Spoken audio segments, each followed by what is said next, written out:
I Am Every Woman family. Thank you guys so much for joining me today. And so I want to do a Homeschool Confessions story time. I didn't share this last year because I was just getting to the groove of homeschool, and I hadn't really figured out whether or not, you know, it would be helpful to share something like this. But I'm like, anything can be helpful. And so I want to share with you all the time I almost gave up. Yes, I almost gave up on homeschool and sent my daughter back to school. Oh, y'all. Now, we all know, if you're parents and having children, you know that they can sometimes test you. They can test your nerves, every last one of them. They can test you. And in this situation, that's exactly what my preteen decided to do. And so I'm going to just tell you guys what happened and how I dealt with this situation. So it was last year. If you guys are not familiar with my story, last year was my first year homeschooling. My daughter had been in public school up until last year when we decided to do homeschool. And so last year was our first year homeschooling. It was a big transition for me, big transition for her, and so it was just a lot. And so one day she was doing some assignments. Her brother, who was 1 at the time, of course, he probably wasn't even 1 yet. But of course, he's a toddler. So toddlers need, they want and need a lot of your attention. And so I helped Amir, did her instructional time. I helped her do what she needed to do. And then I gave her assignment and told her I was going to go do some things with her brother and I'll be back to check on her. I actually think she was actually she had like a math test. And I really don't even like to call them tests, but more of like a math review, where she had to do some problems and then we would review them to see what she still needed help on, or what, just to see where she was at and what we're learning thus far. And so that was her assignment. And so I left her at the table doing her work and I went with her brother. And so it had been a little while and she hadn't come to ask for help. She hadn't said anything. And so I think her brother had fell asleep. And so I got up to see what she was doing. And so when I walked into the room, I saw, like, she closed her DS and she hid it up under a blanket. And so I asked her what she was doing and she was like, nothing. She just had it open. Now, I don't know why kids don't think that you weren't once a child and you haven't been there, done that. But she tried to lie. And so she got in trouble for 1, being off task, and 2, for lying. And so I just got like kind of frustrated because I'm like, okay, after you finish your lesson, you have all the freedom to do whatever you want. We don't homeschool for 8 hours out of the day. We homeschool 2 to 3 hours, depending on the subjects that we're doing today. 2 to 3 hours, sometimes 4 max, depending on what we're doing. Because sometimes we may actually go on a field trip and then come back and she has to do her lessons. So it just depends. But we're not homeschooling all day. So after you finish homeschooling, you can do whatever you want. You can play your game, you can watch movies, you can read books. Like, you have that freedom. Now she doesn't have that freedom to do that because I changed some things, but then she had the freedom to do that. And so I got so frustrated. And then the fact that she lied to my face as to what she was doing when clearly she was watching a movie on her DS. And again, like, just me still like having to deal with a toddler and then a preteen, it just took me over the edge. Like, I think I texted my husband. I texted him and I'm like, I'm done. I can't do this. She's not listening. She's not understanding what we're doing or what we're trying to do for her. She's not understanding. I'm sending her back to school. I don't want to do this anymore. And so he called me. He was like, what's wrong? So I go off. Like, I started like just fussing, like just hard down fussing. I don't think he got a word in until I was done. Like, I was fussing, like, cause I was just so frustrated. I was so frustrated. And this is like a learning experience for me, and I'm trying to figure it out. But what I didn't think about is that it was a learning experience for her. This was something new to her. This is something that she was also trying to figure out. And so after I vented to my husband, calmed down, he talked to me. He was like, why did we decide to homeschool? What's the point? Like, why would we give up that easy and just send her back to the system that we know does not work for us? Like, why would we do that? And he was right. You know, he was so right. But in that moment, in that moment, all that day, that's what I wanted to do. I wanted to give up, and I wanted to just be like, I'm done with it. And I think after that, we actually took like a whole break, well, like a whole week where we did nothing, no homeschool, and I just started fresh the following week. But that's, you know, I'm posting things about homeschool, and I'm posting things about our life as me being a stay-at-home mom, and me homeschooling our kids. And I don't want to just post or tell the good things or make it seem like it's easy, because it is not easy. You're going to have days when you don't want to do this. You're going to have days where you're like, man, forget these books, forget this lesson, like these kids is bugging. Like, you're going to have days like that. But then what I have to do is, when I have those days, I know that, one, it's not just me going through this. It's not just me learning this experience. My child has been in public school up until she was in the 4th grade. She was in public school. So she's not used to being home with me all the time. She's not used to a different way of learning or a different way of gaining knowledge. Like, she wasn't used to that. She wasn't used to that freedom either.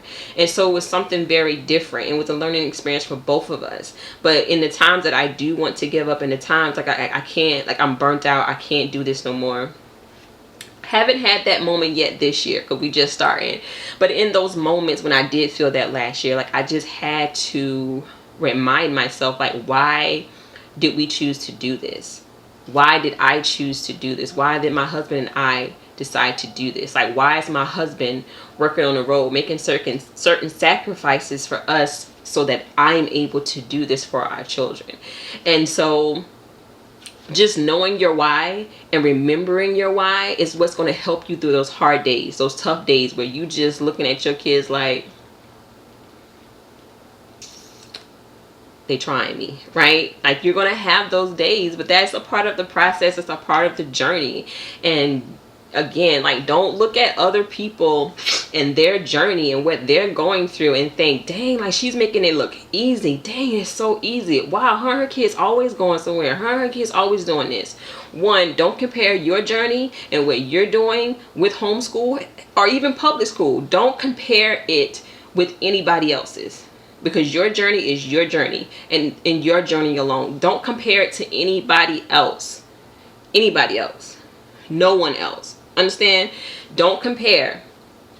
Second, lost train of thought. Yeah, but don't compare it to anybody, right? That's the first thing. Don't compare. And second, what doesn't work, change it. It doesn't have to be set in stone. Nothing is set in stone. If you try something for your journey or with your household and you feel like, okay, this isn't working. This isn't working for me. This isn't working for my child or children. This is not working. You can change it. Nothing is set in stone. It's just that easy.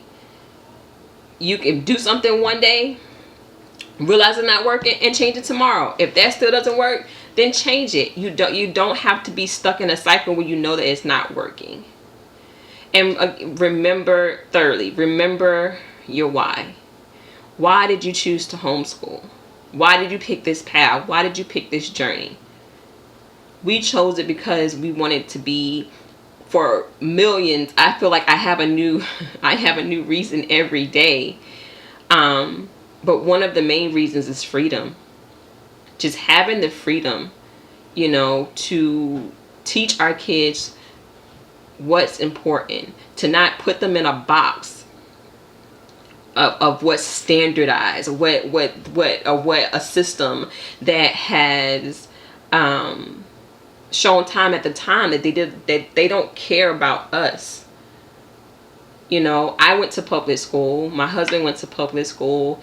I'm the first person in my family to homeschool my children. This is not something that I took on and I figured it was going to be easy. I knew it was going to be hard. I didn't know how the world I was going to do it, but I knew it wasn't going to be hard. It was going to be hard. And I had no one, just like if you haven't checked out my vaccination video, just like that. That's something that was new to me, that I didn't know anything about, and it was hard, and it was a hard journey to take on, and so was this, but it's so worth it. Just remember your whys. We wanted the freedom. We wanted to be able to not put our kids in a box and have them growing up thinking that they have to fit inside a certain box in order to be educated. We wanted to be able to teach them the things that they wanted to actually learn about, the things that they were interested in. My daughter wanted to learn, she's currently learning sign language and Swahili. She wasn't going to learn that in public school. She wasn't. She has a passion. She has a passion in science. She's thinking about going to the nursing field, still up in the air. You know, she's just now trying to figure out what she wants. That could change tomorrow. That could change next year. Who knows? But she's saying that she might go into the nursing field. Okay, then that allows me the space and the room to be able to push her curriculum and the things that she's interested in a certain direction, to see if that's something that she actually wants to take on. Like, that is, you know, those are a few of the reasons why we chose to homeschool. Don't compare. Don't think just because you see somebody else doing it and it looks easy that it's going to be easy. And remember your whys. Remember your whys. After I came down off of my vent from venting to my husband, and I sat down and had a conversation with Amir and let her know, okay, we're going to take a break the rest of the week. We're going to take a break, but we're going to start fresh on Monday, and some things are going to change. So I changed our structure just a little bit. Of course, she was on punishment because she lied to me, to my face. She lied to her mother. And she also was off task. So she was on punishment when she had no electronics for a month. It probably was longer than that, because I was kind of heated, but then I gave them back. But whatever. Like, you know, like, because I like, you like, don't, no, you're not going to start these habits. Like, you know, you're not going to start these habits and thinking that they're okay, because they're not. I had that conversation with her, and I explained to her that some things are going to be changing. I explained to her the expectations and the things I wanted for her. And I also listened to her views and the things that she felt were valid and need to be said. And some of her things is like, you know, she missed her friends and this, that, and the third. It was like mostly she missed her friends and she wanted to go back to school. So it's almost like she was like trying to sabotage us and like do things so that I could be like, okay, forget this. She's going back to school. It didn't work. It almost worked, but it didn't work. But just like having that conversation with her, I'm probably going to do a video some other time, bringing her on if she wants to. She's kind of shy. And just for her to share her experience with homeschool thus far and see if she wants to do that. But yeah, that has been my Homeschool Confessions story time. I almost gave up on homeschooling. I almost gave up on homeschooling in less than a year. It hadn't been a whole year yet, and I almost gave up. But I didn't, because I chose to remember my why and to make the changes that needed to be made in our structure and what in our household and what worked for us. Because what may work for us, our household may not work for you or anybody else. And maybe it will, but if it doesn't, you can change it. Always remember that you can change it, and that you have to remember your why. Like, why are you doing this? Why did you choose to take on this journey? I hope this video has been helpful. Thank you so much for watching or listening if you're listening to the podcast version. If you have any comments, any suggestions, you want to talk about it, join the conversation, leave them comments below. Also subscribe, hit that bell for your notifications, share with a friend. Thanks for watching. Later, loves.